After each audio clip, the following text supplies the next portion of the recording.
اللهم صل على محمد وعلى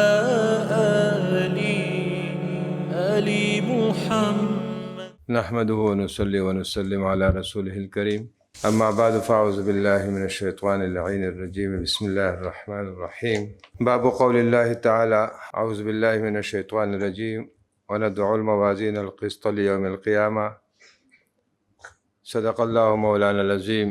علماء کرام، مشائخ اعظام، میرے دوستو، آج کے اس پرنور محفل میں ناچیز کی حاضری بحیثیت خادم کی ہے کہ ناچیز یہاں پر خادم ہیں اور تخصص الفقہ کے طالب علموں کی خدمت کر رہا ہے۔ اللہ تعالیٰ شرف قبولیت عطا فرمائے۔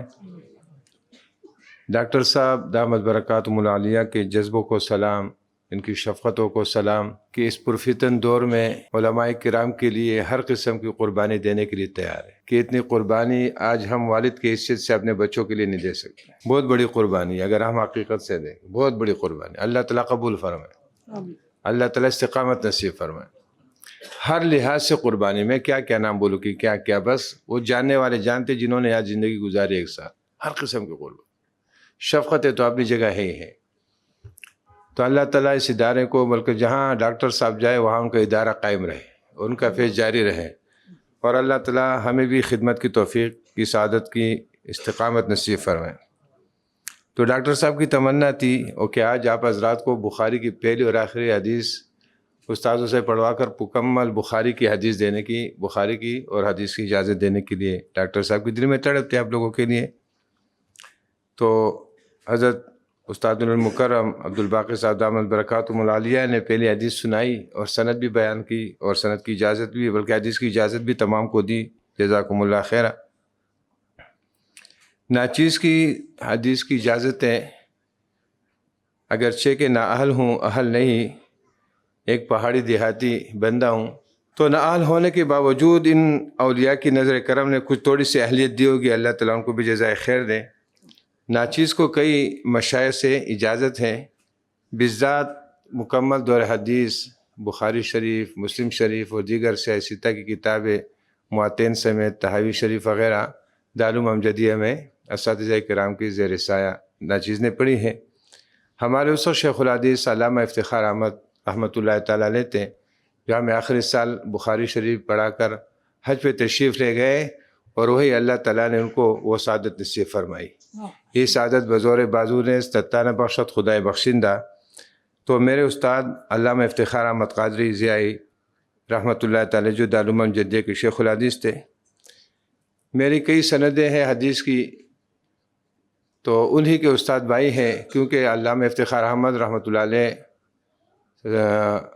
حضرت محدث اعظم عبد المصطفیٰ زرعی رحمۃ اللہ علیہ کے شاگرد تھے، اور انہی کے دوسرے شاگرد حضرت مولانا مفتی عبدالسبحان قادری صاحب رحمۃ اللہ علیہ تھے، اور ان کے ایک اور شاگرد حضرت مولانا محمد حسن حقانی رحمۃ اللہ علیہ تھے۔ تینوں علامہ زرعی رحمۃ اللہ علیہ کے شاگرد تھے۔ تو ان تینوں سے ناچیز کو اجازت، دو سے اجازت تھی اور ایک سے تو مستقل امجدیہ میں دورہ پڑا، تو یہ تینوں ان کے شاگرد تھے۔ اسی طرح ناچیز کو سند کی حدیث کی اجازت صدر الشریعہ کے صاحبزادے علامہ ضیاء المصطفیٰ صاحب اعظمی رحمۃ اللہ علیہ سے، اور ان کو شاہ عبدالعزیز محدث مراد آبادی رحمۃ اللہ علیہ سے اجازت تھی۔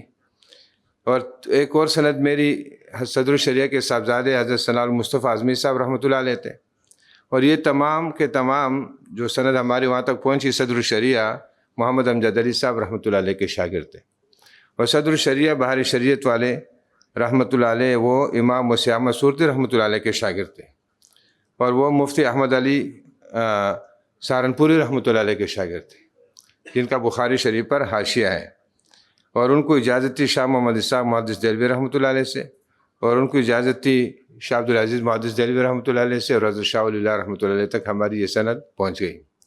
اس کے علاوہ دیگر اسناد جو ناچیز کو ملی، علامہ عبدالحکیم شرف قادری صاحب رحمۃ اللہ علیہ سے بھی اجازت کی، حدیث کی اجازت ہے۔ علامہ غلام رسول سعیدی رحمۃ اللہ علیہ سے بھی حدیث کی اجازت ہے۔ تو یہ سلسلے کئی چلتے چلتے پھر شاہ ولی اللہ رحمۃ اللہ علیہ کے بعد سے، جیسے حضرت نے اپنے درس میں فرمایا، شاہ ولی اللہ سے لے کر امام بخاری رحمۃ اللہ علیہ تک ہماری ایک دوسری سند ہے، اور پھر حضرت امام بخاری رحمۃ اللہ علیہ سے حضور علیہ الصلوۃ والسلام تک ہماری ایک تیسری سند ہے.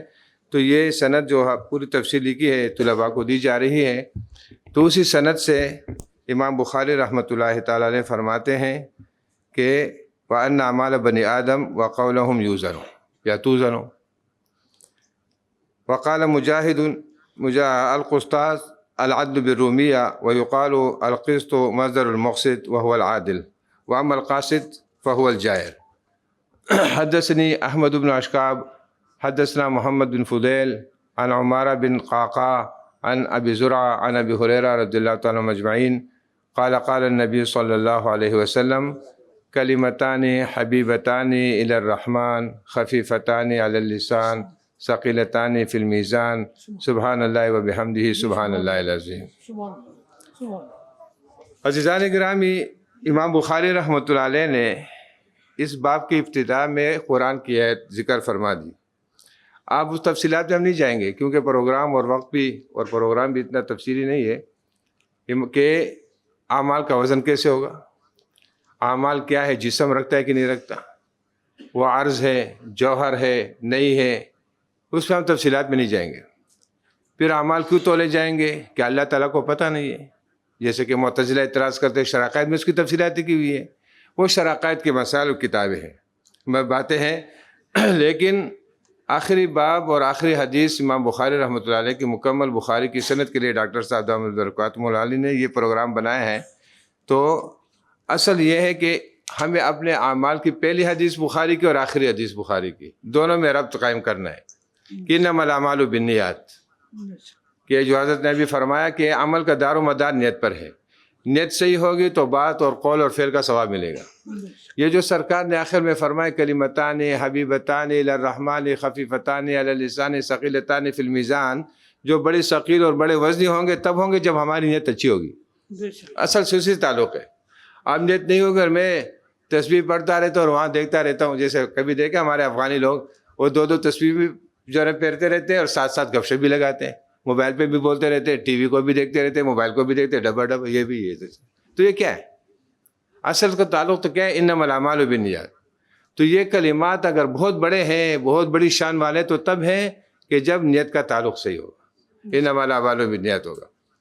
تو یہ دو کلمے سرکار نے جو فرمایا کہ دو کلمے جو اللہ کو بڑے محبوب ہے، لیکن آج ہم طلباء نہیں پڑھتے، طلباء اور علماء اس سے محروم ہیں. میں اپنی بات کر رہا ہوں، تم لوگوں کی نہیں کر رہا، میں طالب علم ہوں، مولوی ہوں. کہ میرے مہینے گزر جاتے، میں نے کبھی آپ خود انداز لگائے کہ میں نے کبھی بیٹھ کر تسبیح نہیں لکھی، پوری تسبیح سبحان اللہ و بحمدہ سبحان اللہ العظیم سبحان اللہ و بحمدہ سبحان اللہ العظیم کبھی پڑھی نہیں. کبھی کبھی تو میں فرض نماز ہی نہیں پڑھتا، فرائض ہی چھوڑ جاتا ہوں، واجبات سنت چھوڑ جاتا ہوں، مستحبات پہ میں کیا عمل کروں گا. سستی ہماری ہے، بہت بڑی ہے، جو ہمارے دونوں جہانوں میں نقصان کا بڑا سبب ہے. اس لیے ہمیں اپنی اصلاح کرنی ہے. آج کے بعد جیسے ہمارے تمام مشائخ فرماتے رہے، آج کے بعد ہم مفتی بن رہے ہیں تاکہ کل ہماری زندگی کو لوگ ایک مثال بنائیں. ہم ہمارے اپنی اصلاح کرنی چاہیے، اخلاق ظاہر باطن کی اصلاح، تاکہ لوگ ہمیں نمونہ بنائیں.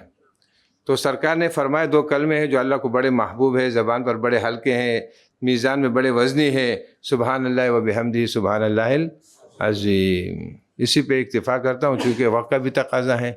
انشاءاللہ پھر کبھی تفصیلی وقت ہوگا تو پڑھیں گے.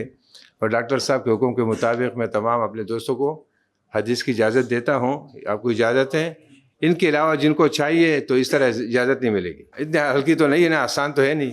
آئیں ملاقات کریں ہم سے، ہم آپ کو چائے پلائیں گے، آپ کی خدمت کریں گے، محبت و تعلق، تو اس کے بعد ہم آپ کو اجازت دیں گے. لیکن جو شاگرد ہیں تو ان کو اجازت ہے، اور جو تڑپ رکھتے ہیں تو ان کو بھی انشاءاللہ یہ سلسلہ چلتا رہے گا. وآخر دعوانا الحمدللہ رب العالمین. استغفر اللہ.